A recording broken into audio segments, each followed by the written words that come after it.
Good afternoon, everyone. I'm Matt Helmer. I'm the Director of Job Quality and Worker Wellbeing at the Aspen Institute Economic Opportunities Program.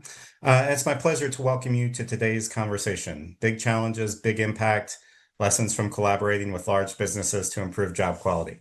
A big title there as well. This conversation is part of our Job Quality and Practice series, in which we really try to highlight practical ideas and strategies that different types of organizations can use to address what we see as the biggest economic opportunity challenge we face today in our country, which is fixing work. Before we start today, I just want to go really quickly over our technology. Many of you are familiar with this drill, but I'll say it again. Everyone is muted. Please use that Q&A button at the bottom of your screen to submit and upvote questions. Share your ideas, perspective, resources in that chat. We'll have a quick survey at the very end of today's event. We always appreciate your feedback. If you want to post about this conversation on social media, please use our hashtag at Talk Opportunity. If you run into any technical issues today, please message us in the chat or email us at eop.program@aspeninstitute.org. We are recording this event. You will get a copy of that via email, and we'll put it on our website as soon as we can. And we do have closed captions available. Just click that CC button at the bottom of your screen to activate those. I want to start today's conversation by just kind of acknowledging the world we're in. There's kind of no escaping it, right? I think things feel really tough for a lot of us right now. Things are challenging. The word that I've been kind of leaning into lately is that things feel really heavy. I think no matter your politics, it's clear that our country, is in a challenging place right now. We're in the middle of a government shutdown. It looks like the economy is slowing in some respects. As it relates to today's conversation and our work, we're seeing some worker protections start to be rolled back around worker safety, around the right to join a union. And there's just a lot of political and social instability, and that seems to be rising, and it's leading, I think, to real pain, real violence, real suffering. We have people today that in our country that are afraid to leave their homes. They're afraid to step into their communities. They're afraid to step into their schools. They're afraid to step into their own workplaces. So I think, it's fair to ask at this time, why do we all keep doing this work? Why do we keep focusing on job quality? Why do we keep having conversations like the one we're having today when it feels like there's so many other pressing matters going on that need to be addressed? And I think our panelists will have some powerful answers in response to this question, but I want to tee us up a little bit with a few thoughts. And I'll say, I think this broader instability that we're all experiencing and that we're all feeling right now, it's not separate from what many workers really have been experiencing for decades in our country. It's really an extension of it. These feelings of economic insecurity, the feeling that, work is no longer delivering what people need to live, is part of what's really fueling, I think, some of the instability that we're seeing across our society.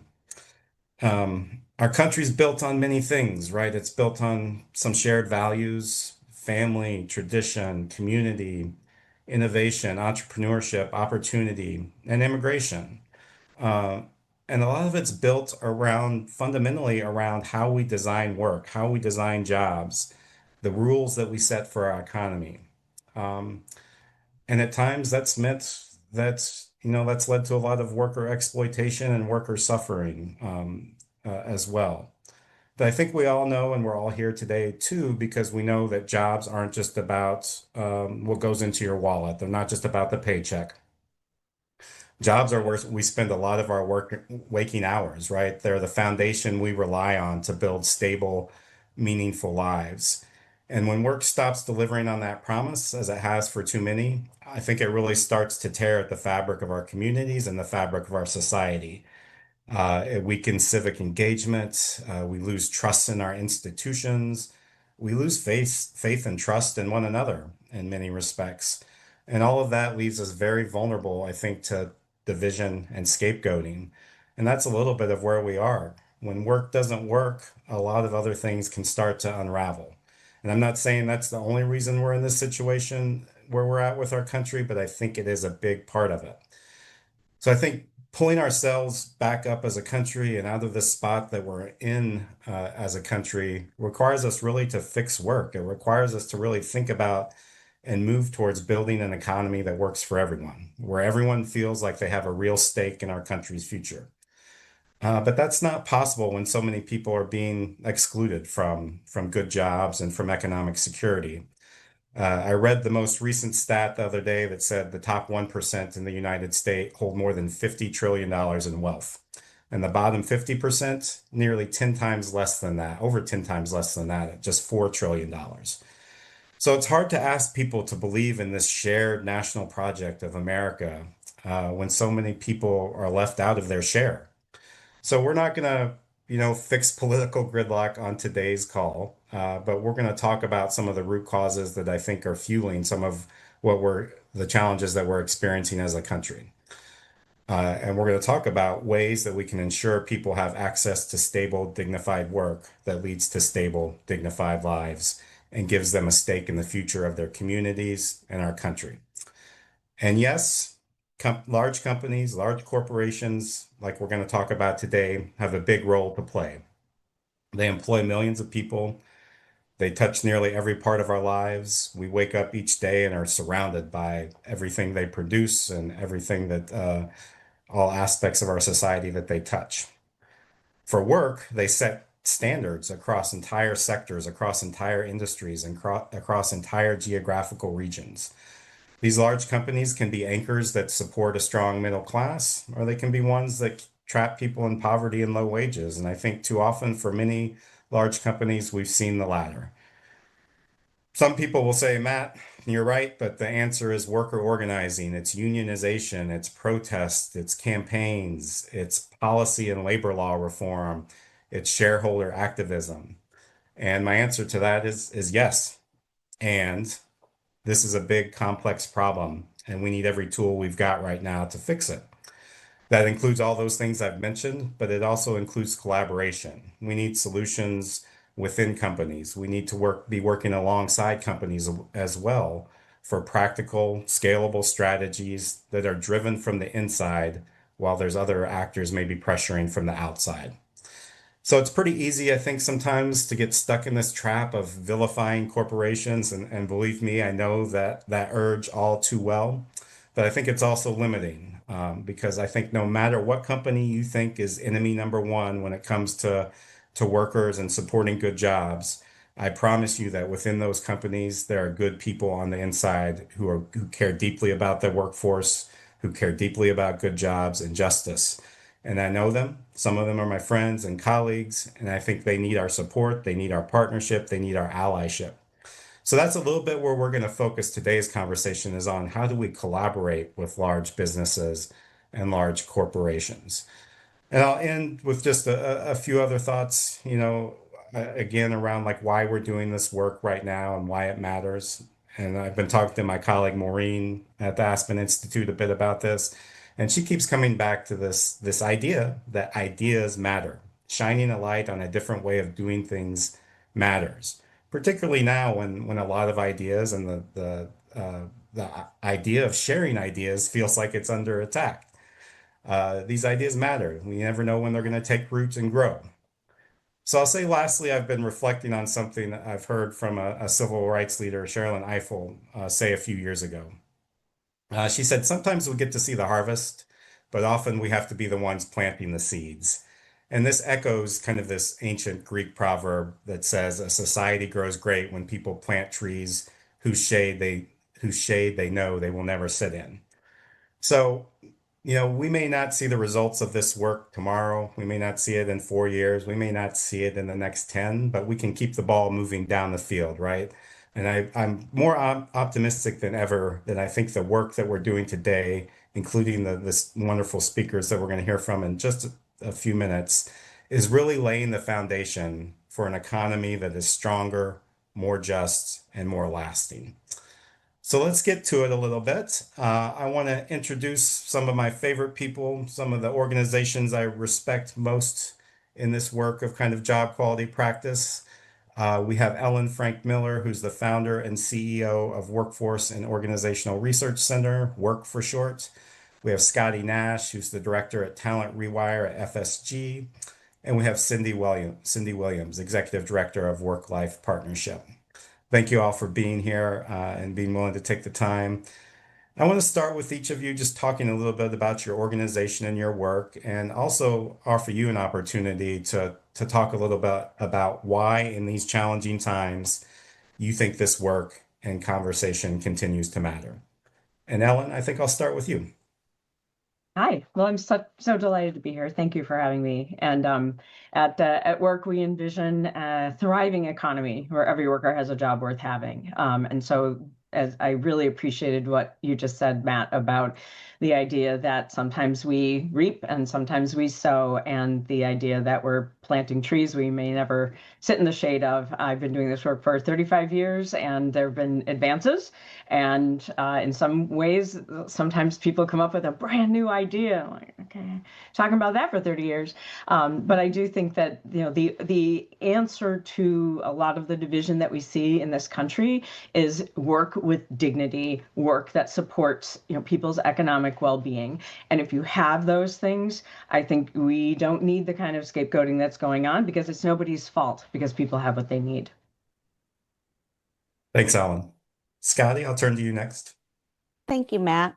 Thank you also for the introduction this morning and the time to reflect on how difficult it is right now. As Matt said, I'm with FSG. We are an organization that works with companies and foundations to understand and implement equitable systems change. And within FSG, I work with an initiative called Talent Rewire. And we take that idea of equitable systems change and work with companies and help employers think about corporate transformation and how do they do a better job at centering employee voice to create quality jobs for their frontline and entry-level workers. Really helping companies think about what is culture and readiness for change for people to attain quality jobs. And I think that's really resonant with some of what Matt was talking about earlier.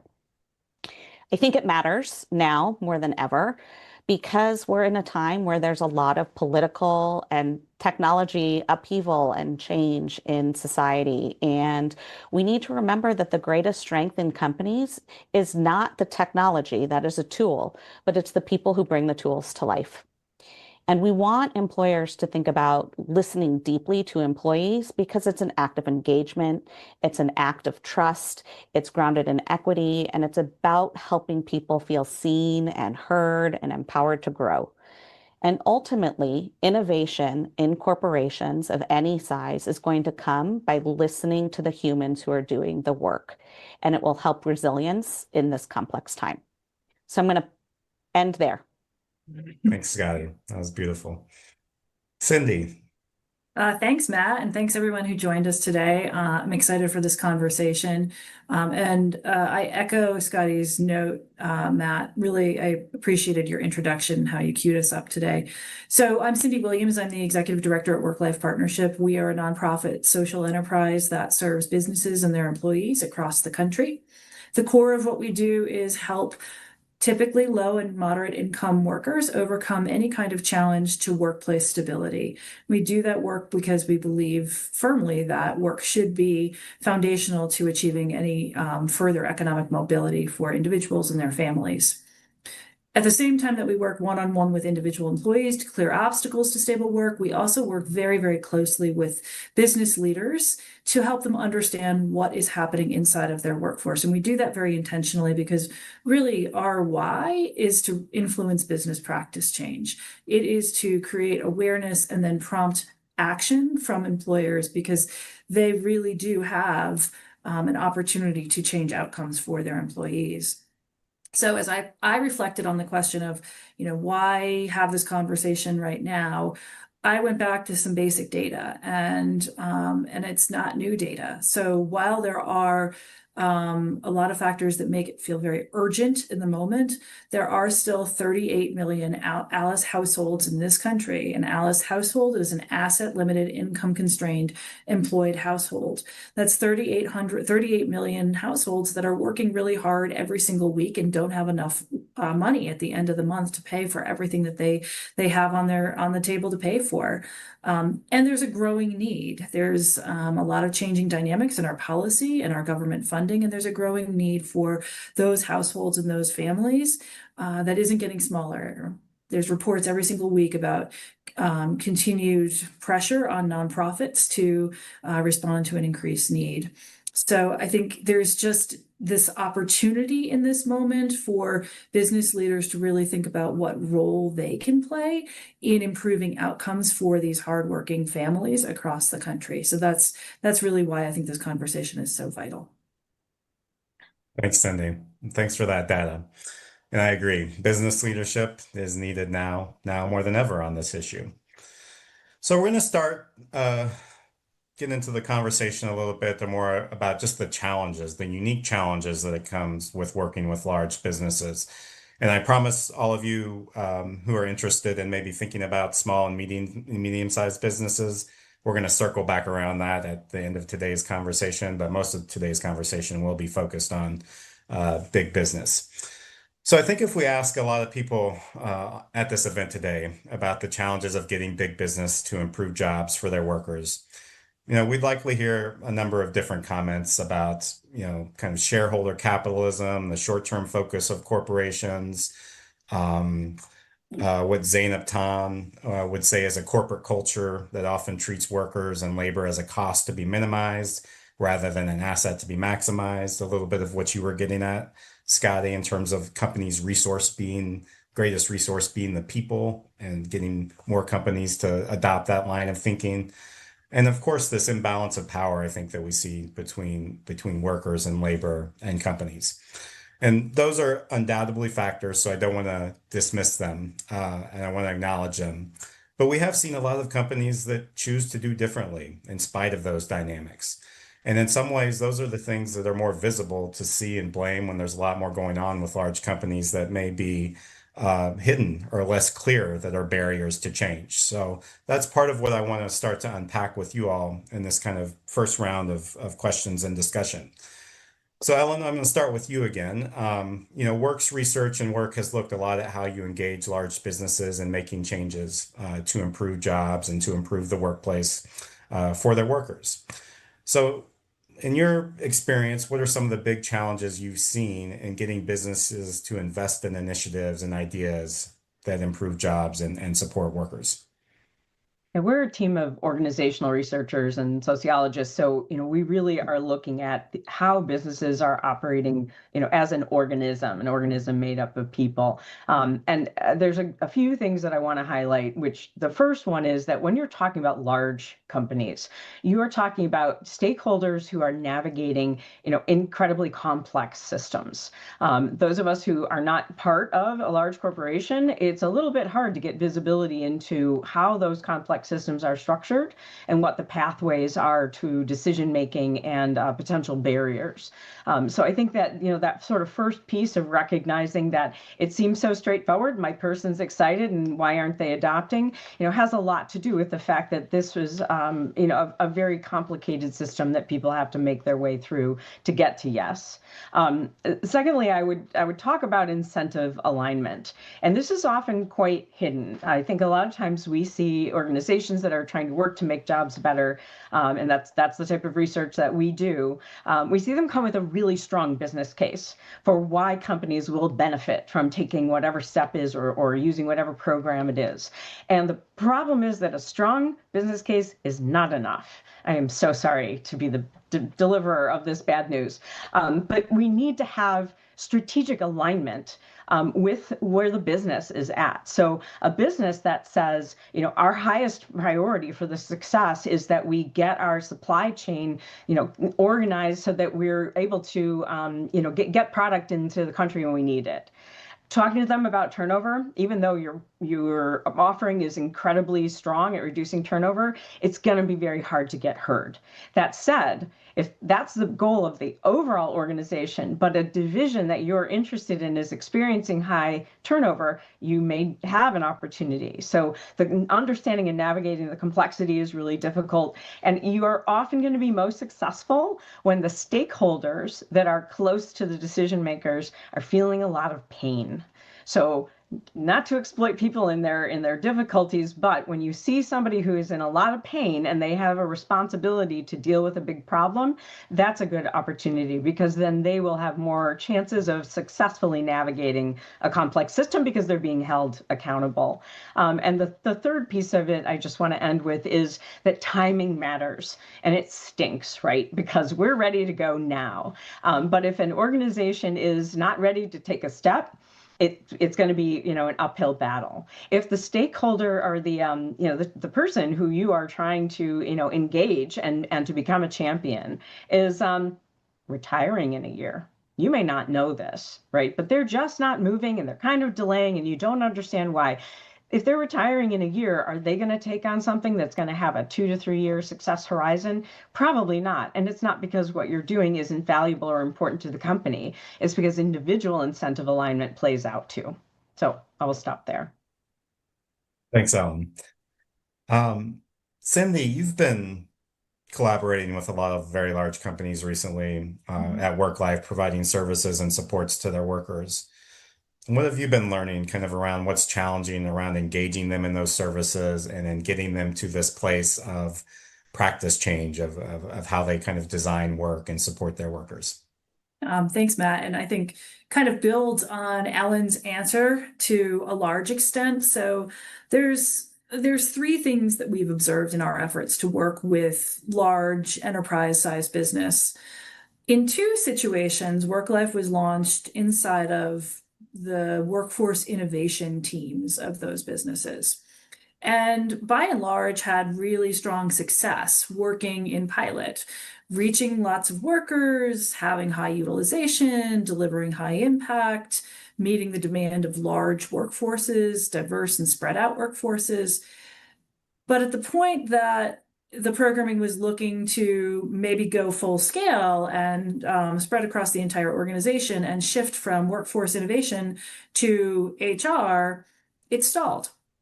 And it stalled because once you get to that space and you're outside of the innovation team, now you have a big group of stakeholders who have to all come to agreement around what the business priorities are.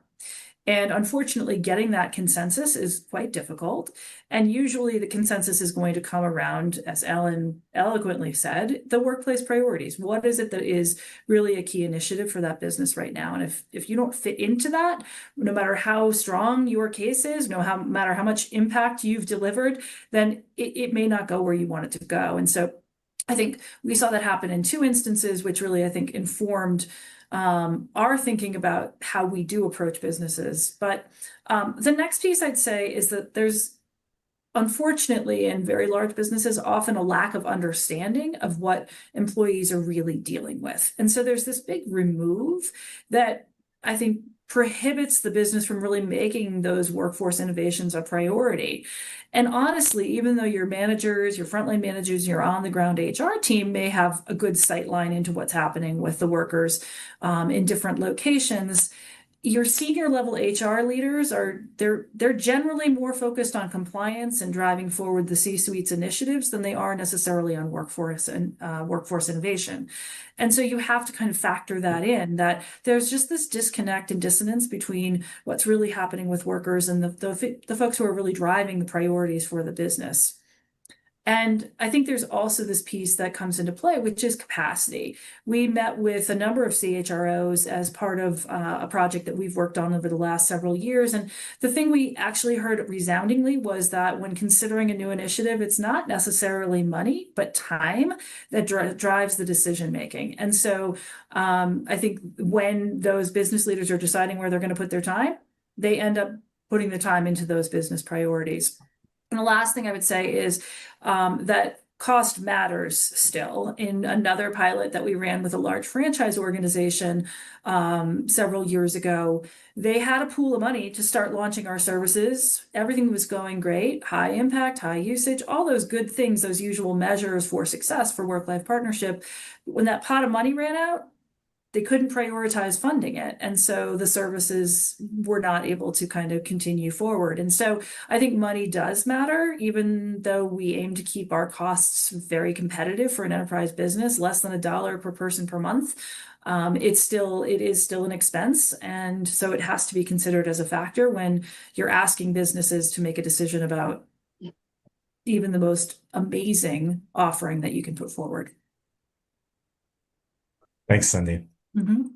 Scotty, I think you hear kind of this notion of culture coming up in some respects as a challenge as well. And as we talked a little bit up front, I think the mindsets oftentimes in large companies or in corporate America is not always open to this type of job quality work. I wonder if you can talk a little bit around these challenges of mindset and culture and kind of what you've observed and learned at Talent Rewire. Yeah, thank you, Matt. I was holding on to what Ellen said when she said the business case just isn't enough. Like we all want to pretend that the business will, the profits will drive the business. And there's something to be said for the bottom line.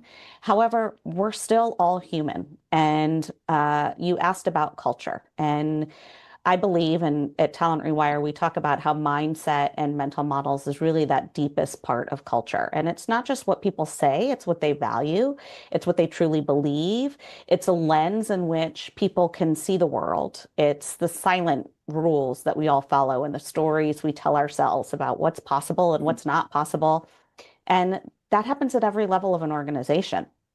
And the thing is what makes that part of culture even more complex is that mindset doesn't live by itself. It's not in isolation, but it has to do with the relationships. It has to do with the power dynamics that are in the organization. And it has to do with the folks who feel seen and heard and the folks who don't, and all the things that impact people and how people are impacted. So when we're talking about organizational change, just as Ellen was talking about, the business case, we do oftentimes focus on that visible part of an organization. We talk about how policies can fix it. We talk about how programs can fix it. If we shift resources, we can fix it. The reality is that the change is actually going to happen in those layers that we don't see. So as I mentioned, relationships and power dynamics among the people in the organization and the mindsets that individuals hold is really what's driving the everyday behavior that is ultimately going to drive that long-term success. So I'm going to share an example. We worked with a company that was more of a mid-sized company, and the CEO of the company who founded the company was having some aha moments about hiring and people who were working and access to jobs. And so he talked about with his HR team and the hiring managers that he wanted to remove barriers to employment. So they changed in practice their job descriptions. And sometime later, what they realized is that the hiring practices weren't actually changing. And they weren't changing because managers who were doing the hiring didn't have the same sense of why or purpose that the CEO did. And it's not that they didn't agree with him. It's not that they didn't want to, but we all default to our own biases. It's part of what we do for comfort. We confirm what we already know to be true and what we already know works. So we worked with that leader to dive into sharing his mindset and thinking about why his story and his purpose mattered. And so, Cindy, you talked about this idea of people needing to align around the same initiative, the same idea, the same innovation. And so when we talk about mindset shift at Talent Rewire, we've actually come up with a handful of ways that really support somebody helping to shift minds in their organization. So I'm going to just briefly share, Matt, those four. The first one is about education and storytelling. So if you believe in something deeply, it's really important that you lean into sharing your why and that you get the stories out there of your why and the stories out there of other people who you've seen impacted by your why.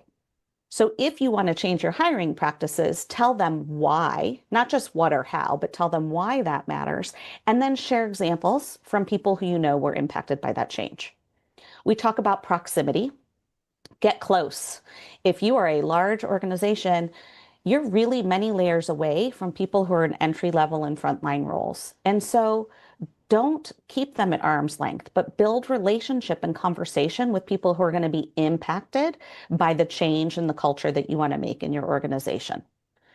We talk about space for skepticism. Not everybody's going to be on the same page all the time, but we know that our why can be rooted and stronger by understanding what people don't understand. So when they come and ask you questions, opening up and asking further questions of curiosity about helping to understand what they're thinking so that you in turn can help them understand what you're thinking and come to more common ground. And the last piece I'd say is around peer accountability. And that's really hard in today's public facing world, in the political climate that we're in. But it's really important to create relationships with people in your organization and people cross organization who have values that are aligned with yours so that you can think about the fact that you're not making the change alone. So you can think about it within your organization, but you can think about it with counterparts in other organizations. So we want to go back to what Simon Sinek says, and it's start with your why to help change those values and mindsets and cultures so that people can understand what you're thinking and not just do the what and the how. I love that framework, Scotty. Thank you for sharing that. And we're gonna come back in a minute, I think, to unpack a little bit more around kind of like worker and employee voice kind of fits into that framework and fits into kind of the practice change. Um, Ellen, I want to pivot just briefly for a minute, but stay on this kind of topic of culture and mindset for a minute as well, and go a different direction. So, I think you and I both share this affinity for worker and employee ownership, and I think we also see opportunities for how big companies could be doing more in that respect to share a financial stake with their workers. So I want to ask you about that a little bit in the context of today's conversation around like what opportunities employee ownership offers and kind of this with large companies and large corporations and where you kind of see challenges. But I think as we both know too, um, employee ownership works best when it's surrounded by a culture that really lifts up worker ideas, worker participation. So it's also about culture and mindset. So I wonder if you could both speak to the opportunities and challenges of employee ownership in the context of large companies and corporations and where you see challenges there, but then also maybe talk a little bit about the critical culture piece that you've done some work on. Well, I think one of the big challenges is awareness and understanding of what employee ownership is. Employee ownership doesn't mean that I sell my company and I'm out. It can, but employee ownership can mean that I have some element, some stake in the business, while others remain in charge. So I am an employee owner, but I have not, fully taken over. So when we think about large companies, there are a range of structures for becoming employee owned. One of the challenges is that some of these are extremely complex and highly regulated. So an employee stock ownership plan or an ESOP, regulated by the Department of Labor under ERISA, the Internal Revenue Code. So it has a lot of complexity. There are some big benefits to businesses, but I think that is one of the challenges is that people don't necessarily understand and have the awareness of how those structures work, and particularly with large companies, where there are benefits to them beyond the wonderful things we talk about with respect to workforce and outcomes, but even just the tax advantages, for example. And there's also sort of I think misinformation out there about whether or not being employee owned is beneficial. But there's good research that supports that it really is. In terms of the opportunities, addressing wealth inequality is incredibly challenging, but with employee ownership, folks have a stake in the outcome of the business. And it is an incredibly powerful way to build wealth when you are a business owner. We know that employee ownership from the research leads to better quality jobs. Employee-owned companies tend to pay more. They tend to lay folks off less when there are tough times. And what we know, what we're talking about today, is that improved job quality leads to better financial outcomes for the business. So, it's an incredibly powerful powerful tool. And in kind of getting at what Scotty was saying about culture, culture is a real engine for how businesses do things. And as social scientists, we think about culture as a definition of this is how we do things around here. So this is how we, as an organization, do things around here. This is our business's way of doing business. And the we, who is the we? So the we, organizations are organisms made of people. The we is both the business, management, how the business does things, as well as the employees and how people do things. So when we think about, where does culture come from? Well, culture comes from behaviors. It comes from the behavior of the companies. So for example, we talk in terms of what ignites an ownership mindset, that Scotty was talking about mindsets. And it has to do with businesses doing things differently than they generally do. Changing the way businesses do things changes the way employees think about their jobs and what is wanted of them and what their role is in the business's success. When my mindset changes, my behaviors change. And it's those ownership behaviors like making suggestions to reduce costs or helping my coworker when I see them making a mistake. Those ownership behaviors come from the way I think about it. Am I an owner of this business? And what you referred to, Matt, about the fact that creating ownership stakes, so the financial incentive, that is a lever that does have some evidence behind it that it will change behaviors. But when those rewards are far in the future, as they tend to be when you become a business owner, through an ESOP or whatever it might be, the strength of that effect is weakened substantially. So when we say that financial incentives, okay, you're an owner, now you will behave in a way that makes the business better, it's not enough. What there is, unfortunately, relationships that we were talking about, that you cannot neglect that if you want to make the most of the significant investment that most companies make to become employee owned.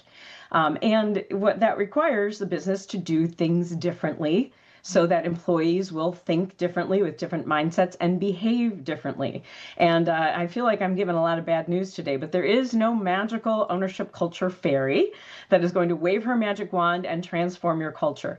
The business people, managers need to manage differently so that employees think differently and behave differently. So I think that culture, is a pivotal piece, and it's much harder to get your hands around. But that's why I know we're going to be talking about measurement. That's why really clear and precise measurement of the factors that create an ownership culture, is very powerful. When people say we have to transform our culture, that's incredibly difficult. So when we can have a really actionable diagnostic and roadmap that says how to do that, what steps to take, that creates the opportunity for real change. Thanks, Ellen. Yeah, I think, when we look at employee-owned companies, when it's designed and done well, right? Which isn't always the case, but it's very often the case. What you see is a culture where employees tend to have a little bit more autonomy to be able to go about their day-to-day work, to be able to innovate, to be able to solve problems. There's a culture of transparency when it comes to the financials, and there's avenues and different formal and informal mechanisms for how employees can kind of share their ideas and perspectives around making the company perspective or successful. So this gets a little bit, I think, to kind of this employee worker voice part of the equation that I think we all recognize is absolutely critical in kind of in pushing change within companies of any size. The voices and experiences and perspectives of employees is such an powerful catalyst for making that happen. So let's talk a little bit more about that piece of the puzzle and what you all are learning there and how we can think about approaching it in this context of large businesses. So Scotty, I want to come back to you a little bit kind of on this point. Talk a little bit more about kind of your systems change approach to Talent Rewire, and maybe give us an example of how that works in practice, including how you build in worker voice and perspective into those efforts. Yeah. Ellen, I like what you said. Employee ownership is about listening to employees. And we do wish that there were probably more folks out there who were thinking about employee ownership. And at the same time, there are a lot of ways to build in systems and structures to listen to employees. And we know, again, it can't just be what we say at the surface of systems change with a policy change or a practice. We're going to collect a survey. We're going to say that from a policy perspective, once a quarter, we're going to collect this input. Because what we found is that even when you're centering the employee in the way you think you're doing things, the system isn't going to change if you're not actually building the culture around it. And so when we talk about systems change, I mentioned earlier, there's this idea of the practices and policies and resources that are that visible change. But then there are those power dynamics and the relationships that ultimately sit at a surface where people can have those conversations. So it's a little bit deeper. And then, the mindset pieces. And so when we talk about a systems change and a true systems change, we do talk about all three of those levels. And we also say that we need to center employees in all of those conversations. So oftentimes leaders and companies will say, you know what, I am going to give that survey, that employee engagement survey. I'm going to find out what they really think about this work. And, Ellen is a data person, but as we know, like not all of the data is being shared. Not all of the data is actually being collected. So Talent Rewire was looking a number of years ago at doing some research around looking at employee engagement and understanding employee voice more through employee engagement. And we realized, as I think many companies do, that actually the numbers of people responding to the employee engagement surveys and different mechanisms of sharing voice was going down. So not as many people were being represented in the answers that were being shared. So we decided to take a step back and we said, what is necessary in an organization for an employee to want to share? For an employee to know that they are in a space that is safe for them to be able to share?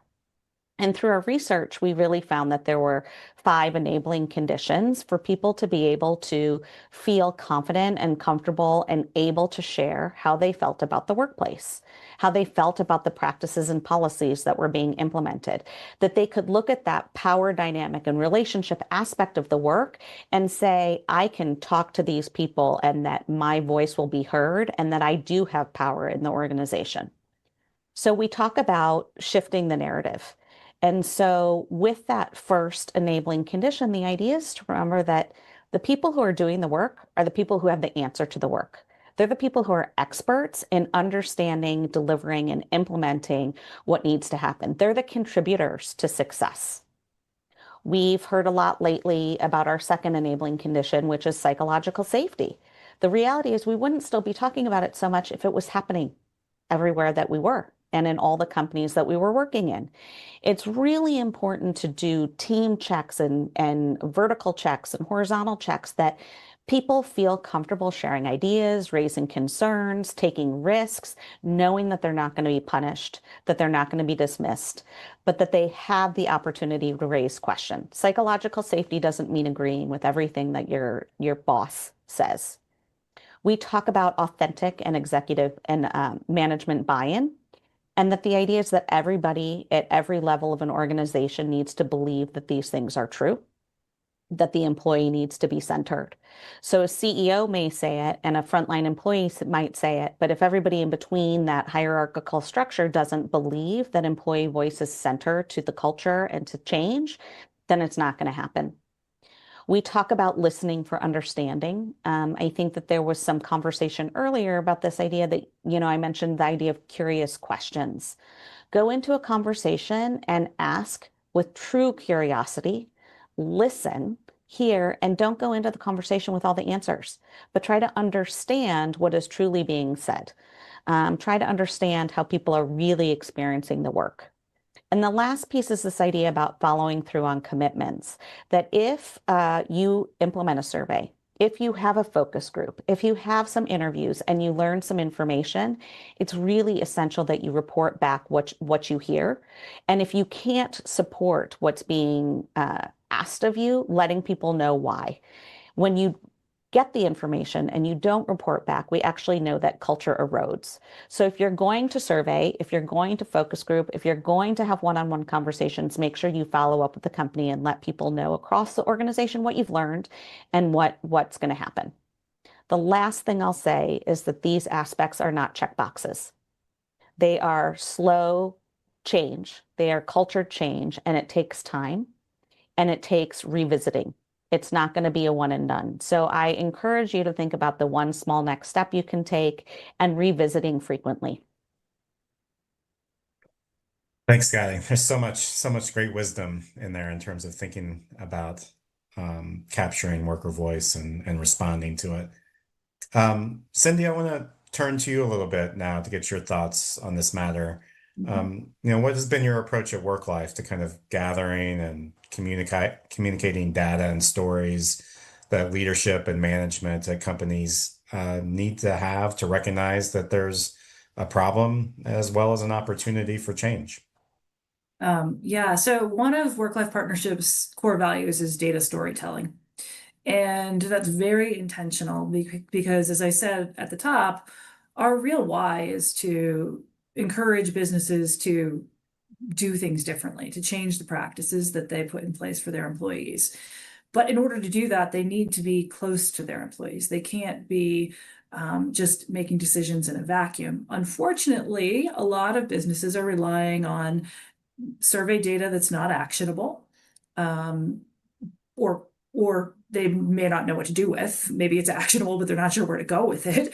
Or they're relying on their benefits brokers. We could do a whole webinar on the intersection of job quality and benefits brokers, so I'm going to park that one for today. But talk a little bit about how we've thought about encouraging that practice change with businesses at Work-Life Partnership. So one of the advantages that we have is real proximity to employees in a business. They come to us, the employee comes to us when they need help solving a problem. And so when we are in that moment with that individual, we are able to hear from them directly in a moment that they're experiencing something, whatever that thing is. This is what's going on. This is what is distracting me at work. This is what is causing me to call in sick, and I need help resolving it. And we gather all of that data and we bring it back to employers on a monthly basis, and on a quarterly basis, we talk about it and we say, this is what we're seeing with your workforce. That's very different than what a business gets in a survey. A survey can't tell a business what percentage of their employees is living unstably housed or experiencing an undue burden because of childcare or elder care. And that's what our data brings forward to the business. And in fact, one of those large companies I mentioned earlier, one of their biggest whys to work with Work-Life Partnership in the beginning was because they knew they had a data problem and they felt like we're going to get a much better take on what's really happening with our workers by working with Work-Life Partnership. And it's sort of this hidden asset that businesses get when they work with us, because we bring it back and we say, this is what we helped people with this quarter. This is what they came to us with. And I think that becomes very, very impactful in terms of not just helping the businesses understand, but then define solutions and take action to it. And so it's really become one of the greatest tools that we use in driving practice change at those businesses. And honestly, it's real.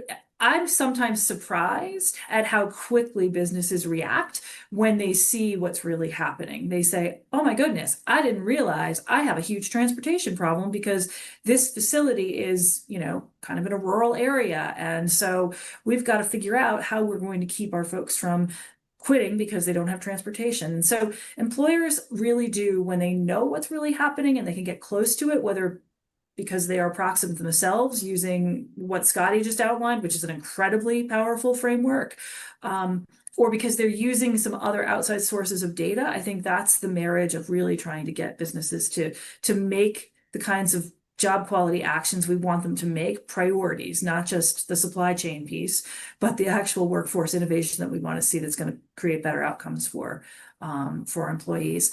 And I would say that, one of the reasons I kind of always wonder about whether small and medium-sized businesses are faster to move is because they're closer to the problems. They see them more on a day-to-day basis. We work with a 1,200 person manufacturing company with facilities in 4 locations. And when they see a problem, they act. They don't just sit and think about, well, maybe in 2027 we'll think about that problem. They really do act because they're closer to it. And I think again, that's one of the challenges for big or enterprise businesses. They're so much further from it.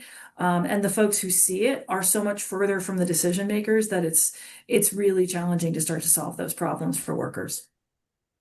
Yeah. Thanks, Cindy. I mean, I completely agree. The power of stories from workers is incredible. I think you all are probably familiar with this, and I'm not sure how this person got the data, but the CEO of Ford, I saw recently learn that a lot of his entry-level workers working full-time at Ford were also having to pick up like night shifts at local warehouses or other places, and that really caused a lot of concern for him. So he decided to raise wages as a result of this. And this has probably been going on for a long time, right? But it was the first he'd kind of been exposed or kind of learned about what some of his frontline workers were experiencing. And at least in this one instance, that was the catalyst for change. Yep. But it gets at these issues of like proximity and the disconnect between leadership and what's kind of happening with workers, right? That has to be solved for in large companies. Ellen, I want to stay with you a little bit on this question of employee and worker voice and kind of surveys. I think, I I've heard so many large companies, when asked about how they engage workers and their employees, say, "Well, we have an annual survey." If I had a nickel for every time I heard that, I'd be a rich person at this point. But I think like any tool or instrument, there are surveys that work and ones that don't. For those that are supporting companies with this type of kind of engagement and data collection, what do you think is important for them to keep in mind and kind of know about how to go about that? I want to come back to something that Cindy said, but I think you hit on something really important. When we talk about surveys that work, surveys that don't, there are absolutely bad surveys out there. There's no question about it. But oftentimes it's a question of, are you using the right tool for the job? If you want to paint a wall, do not pick up a hammer.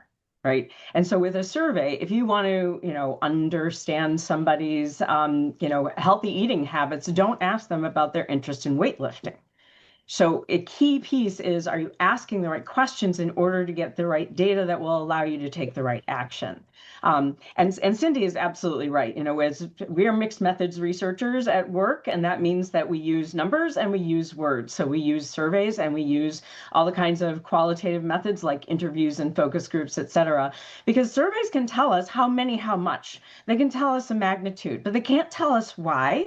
And we often have to make very difficult choices about surveys, right? So when Cindy was saying, we don't know that folks are having an undue childcare burden, that's right, because when we think about making surveys accessible and getting the best possible response rates, we know from research and from experience that we got to have 5 minutes, and we can't ask every question, and that's why it's so important to pair them, to pair those findings, and also, as you were saying, to have those regular check-ins to provide support. That's part of what we do with our diagnostics. Is once we have identified the results and work with the company, to create a roadmap, we meet quarterly, both as an accountability buddy, but also to understand how are things going and where are more resources needed.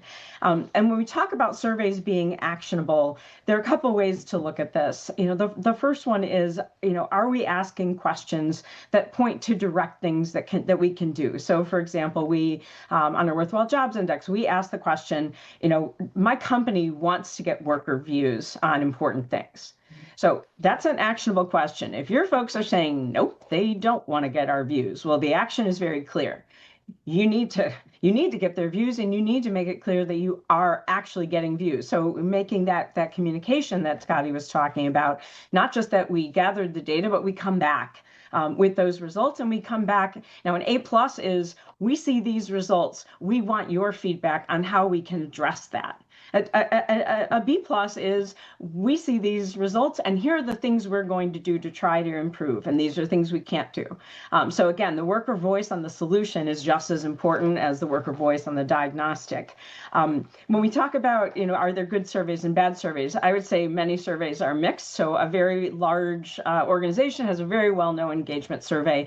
And one of those questions is, I have a best friend at work.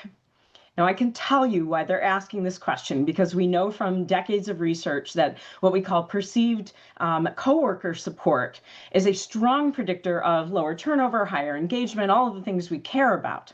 The problem with that question is that if I don't have a best friend at work, my employer really can't do anything about that. And if I'm trying to keep a survey incredibly short so that it's accessible to my workforce and that my supervisors are going to support people taking the time to answer that survey, I don't want to waste a question on something that my company can't do anything with. In terms of accessibility, as I was talking about time, some people think, it's a 10-minute survey. 10 minutes is a long time. Think about a YouTube video.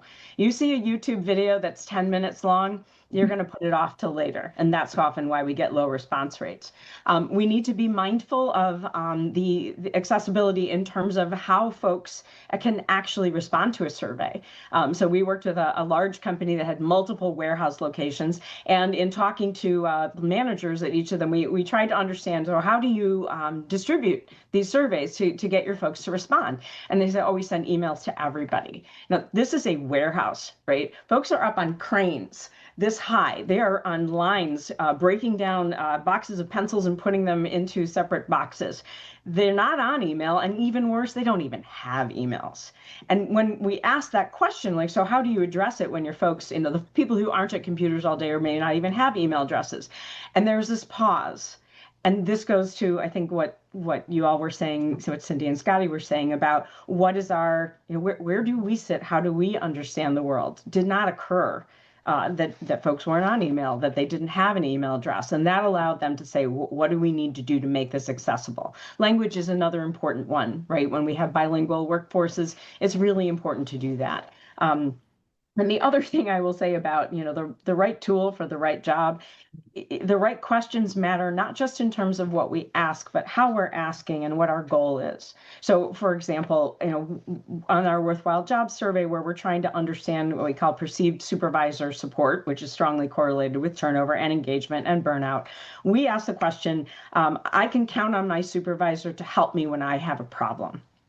So that's certainly actionable, right? If people are saying no to that, you need to get to your supervisors and understand, why aren't they forming that connection that allows people to then feel psychologically safe, as Scotty was saying, to come to them to say, I have a problem and I need help.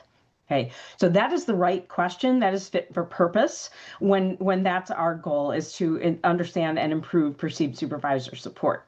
Now, Matt, we were talking about employee ownership a moment ago. Okay. Whether or not my supervisor has my back is actually not at all related to whether or not I will think and act like an owner. So the question we ask on our Ownership Impact Index is, my supervisor talks to me about the best ways to do the work.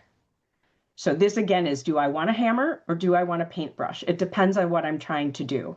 If I'm trying to increase supervisor support because I'm focused on turnover and engagement, etc., that's the answer that I want so I can take action. If I'm trying to get my folks to think and act like owners, then I need to measure the things that are known to generate that ownership mindset, to ignite that ownership mindset. And whether or not my supervisor collaborates with me to get that input on the best ways to do the work.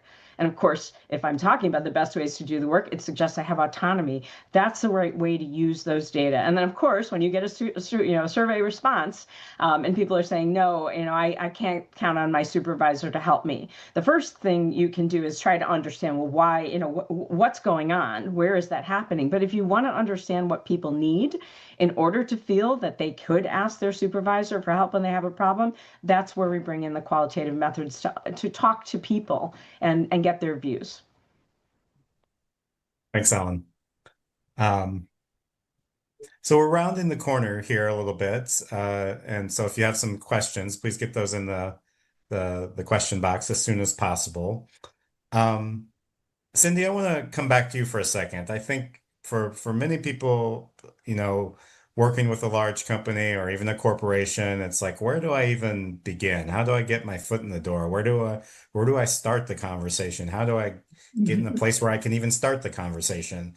So what are some of the things you suggest people think about in their approach to kind of engaging a large employer at the initial stages, recognizing that there's probably no one size fits all to this question? Yeah, if I had cracked the code, Matt, I think that would be amazing. I'm not, you're right. There's no one size fits all. And I think there's a lot of variables, including how you get introduced to a company and, when you get introduced to the company. Ellen talked about timing earlier. I think that's really, really a critical factor when you're thinking about how you start that conversation. But I think there's three pieces of advice that I would put forward in answer to that question. And I'll frame this by saying whether you're selling something to the business, like WorkLife, we are a social enterprise, we sell our services to businesses, or you're approaching a business with a practice change that may not be something that has dollars associated with it. Let's say you are stand behind skills-based hiring and you want to help that employer set up skills-based hiring. There isn't necessarily a financial investment there, but there is a time investment. And so when I talk about sort of this business development or engagement process, I'm thinking about all the ways that we might engage a large business in a practice change, whether it's, there's money changing hands or not. I think the first thing that's relevant to this particular conversation is define what big business means to you. There is an enormous difference between an enterprise business with 300,000 employees in the US and a 10,000 person hospital system. They are very, very different beasts and they need to be tackled differently. And so when you are thinking about the initiative that you're putting forward and you're trying to get a large business to engage with, think about what the size of those businesses that you really want to target is, and craft your approach to that. So make sure you're thinking about what will engage the business of the size that you're targeting most effectively. So rather than say all big businesses created equally, understand the differences among the different sizes and types of businesses. Also, there's huge differences across sector too. So, that's another whole factor. The second piece I would say is to know your target business partner. So one of the activities that WorkLife has spent a lot of time is really understanding what works with our business partners. And so we have a proprietary scorecard that we developed a couple of years ago that enables us to evaluate the health of the relationship, which is great for forecasting and planning, but also for us to define what is our, if you will, look-alike business. Who are the people that we know lead and run businesses who are going to be successful in not only launching WorkLife services, which is great, but also thinking about the other practice change that they may pursue. So really, I think sitting down and looking at where you've been successful, what kind of business partners you've seen the most impact with and been able to move the furthest with, that's where you should be spending your time. And even if you see a big business that you think would benefit from the thing you're putting forward, I think check yourself. And really think hard about whether they really are the best target for you. So I think, that's a pretty true component of all business development strategy is, look for your lookalike business, and that's where you spend your time.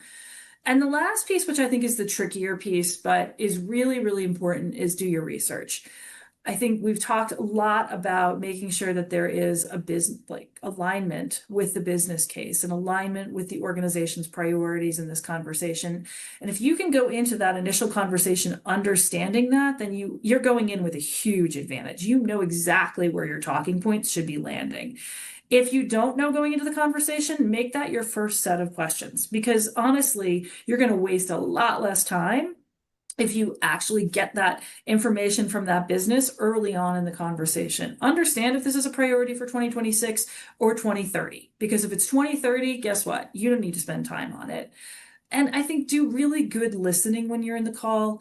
This was not yesterday, but within the last few months, I was on a call with a CHRO who said, my people have the same problems as me, so I'm not really sure WorkLife is the right solution for us. And I thought, you are correct. WorkLife is not the right solution for you. because you probably don't understand that the issues that your employees have are different than yours. Not to say you don't have issues, we all do, but that your folks are experiencing probably different types of things. So know when to kind of qualify a business out and just know it's not the right fit. So I'd say those are kind of things we think about when we think about how we spend our valuable time when we're talking to businesses really of all sizes, but big businesses can probably consume a disproportionate amount of your time too. So yeah, I'll leave it there. Great. Thanks, Cindy. Mhm.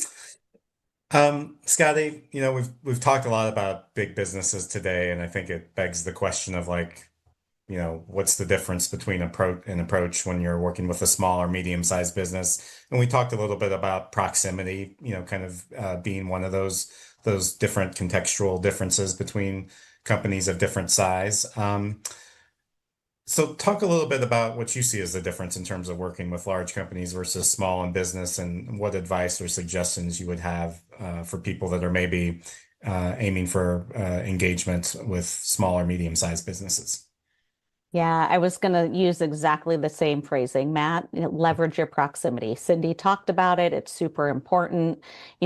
Get close and ask curious questions and listen. So think of your proximity to your employees as a real asset.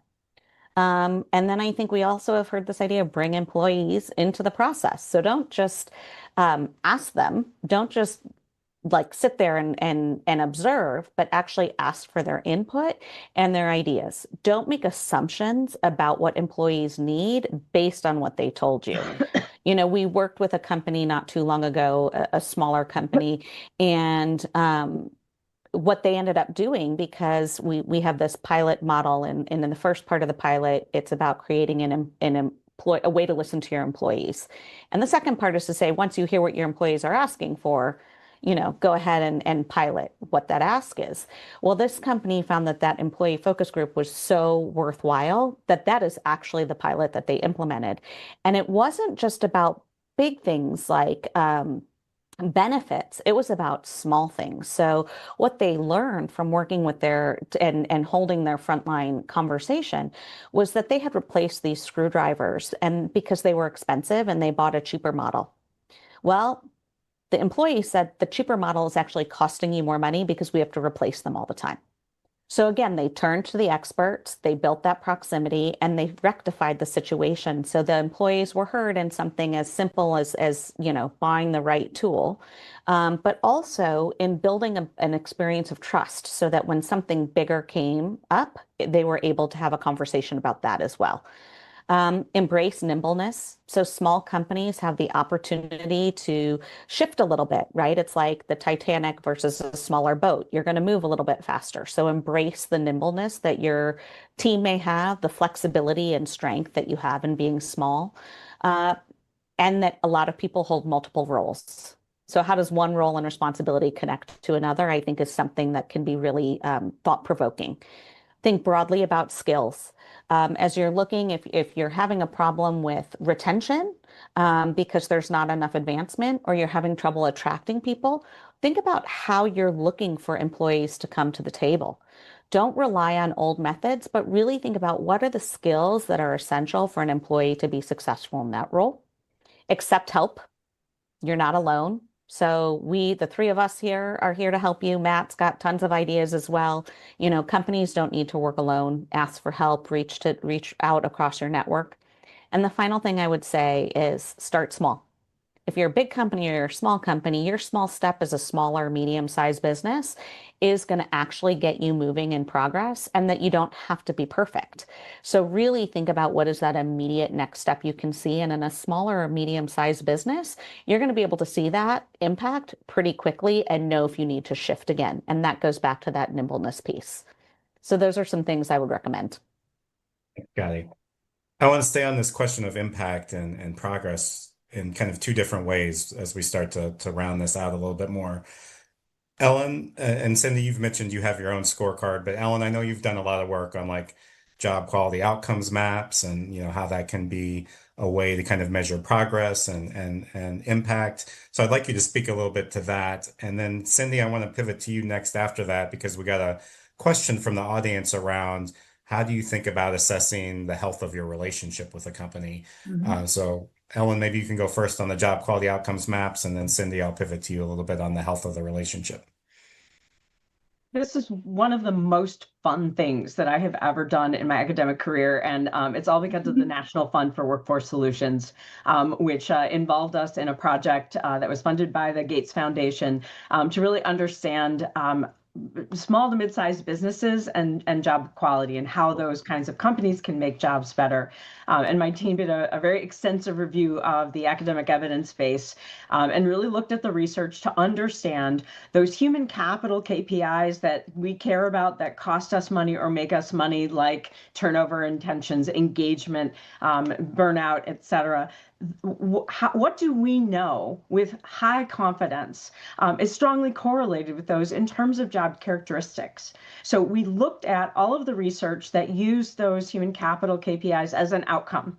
So what are the different characteristics of jobs, and did they have an impact on turnover, engagement, burnout, et cetera? And what we were able to do is to isolate where are there strong correlations and which of those particular outcomes do they connect with, right? So I have a wonderful friend who works for a very large financial institution. They have a seasonal business. Things get crazy at a particular time of year. People work incredibly hard, and burnout's a real risk. And my friend had said to me, they work so hard, we're giving them all bonuses. Now, this is terrific, right? Because compensation is a high predictor of turnover, engagement, burnout, et cetera. But bad news. It's a turnover and engagement. Bad news. It is not a predictor of reduced burnout. So giving people money to reduce burnout is actually not putting your resources where they are most needed. So the job quality outcome maps are available. You can go to the National Fund for Workforce Solutions website. It's also linked on our website. And it's a tool for companies to say, where is our priority today? And sometimes it is turnover, but sometimes it's engagement or burnout. Look at what that outcome is, that human capital KPI is, and you can use the job quality maps to identify where are our best levers to address that and try to make progress on those things. So we're using the right tool to solve the right problem and not wasting time with things that are terrific to do, but aren't actually going to get us the most important results that we're seeking. These job quality outcome maps are an amazing resource. I recommend everyone check them out. Cindy, how do you think about metrics and evaluating the health of your relationship with the companies you're working with? So we worked actually with a consultant about 18 months ago. We started that project to establish basically an employer trust matrix. And trust may not be the right word, but we're using that as a way to really think about how healthy is this relationship? And really how we measure it is pretty simple. And it is really the level of responsiveness, the level of engagement with that employer. Does that employer regularly schedule their quarterly business reviews with us? Do they regularly share information about our services with their employees so the employees know it's available when and if they need it? Do they ask questions about the data that we share with them? Are they responding to emails when we ask to clarify something about an employee benefit? Because we ask for employee benefit information so we can help employees access those benefits. When employers are kind of checking the boxes on a good chunk of those different activities, then we know they're actively engaged in the success of the relationship, and they're actively engaged in getting the right outcomes from their partnership with us, which is to, again, make sure their employees can come to work stable and engaged, not burdened by all the things that can happen in life. And so that's really, it's got to be customized to whatever it is you're doing with an employer or a business partner. But at the end of the day, I think figuring out what those critical touch points are really is essential in understanding the health of the relationship. If your client isn't ever responding to your emails, then I would put them on I would probably take them out of your forecast for next year. So, yeah. Thanks. Mm-hmm. So we're up on like 1 or 2 minutes left here, so this will have to be quick, maybe 30 or 45 seconds each, but I do want to end on this note. I want to get your final thoughts on, we've talked a lot about how to make change at big companies today, a little bit on small and medium-sized company. companies, but sometimes, change begins at home. And as leaders at each of your organizations, I'd like you to all maybe talk about and offer a quick reflection or two about how you think about job quality internally at your own organizations and how that's been instructive or helpful in your work with your external partners, and what advice you can give people to get started on that kind of internal reflection process and looking in the mirror a little bit. So we don't have much time here, but maybe 30, 45 seconds each. And Scotty, maybe I'll start with you. Yeah, I can identify two things. One is we've really been working on creating a culture of inclusion and belonging. We didn't say we are an inclusive company and we belong, let's set it on the shelf, but it's something we continue to think about, talk about, engage in conversation about. And the second piece I'll add to that is professional development. It has to do with building job quality. That's usually what people want. They want to be able to grow in their position. They want to think about flexibility. And I think professional development is a huge piece of that. So those are the two things I'd say. Thanks, Scotty. Ellen? So I think that when we look at job quality within our own organizations, it allows us to go to our clients with experience of those challenges firsthand and what we did about it. One thing in particular I'll talk about is, when we talk about having a voice and autonomy, doing that in our organizations, we have to practice what we preach, right?